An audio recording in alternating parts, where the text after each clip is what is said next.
Let's take it back uptown for a second.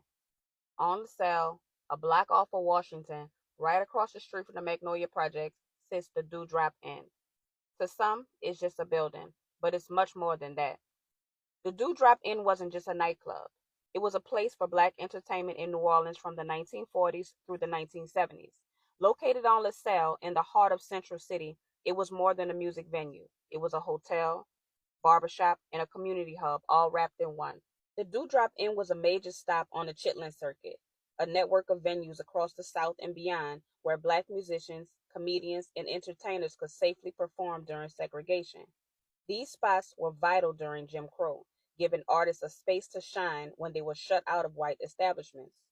The Dewdrop had rooms upstairs where performers could sleep when they weren't allowed to stay at white only hotels. Downstairs, a barbershop where people gathered, not just for cuts, but for conversation, strategy, and connection.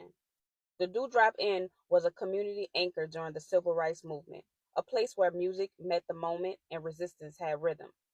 You name them, they performed there.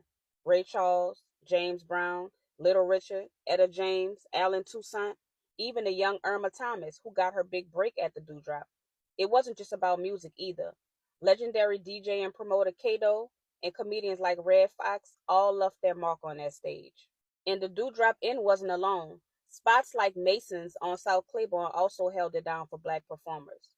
These weren't just venues, these were vessels of the culture, places where our stories were told, our talents were nurtured, and our people felt seen. The club was founded by Frank Panier, a black entrepreneur and visionary.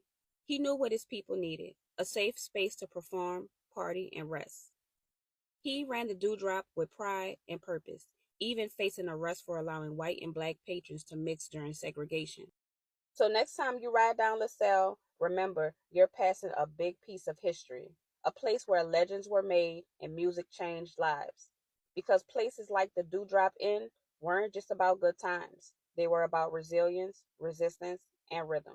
And don't forget, they keep trying to erase our history, but it's up to us to keep it going strong.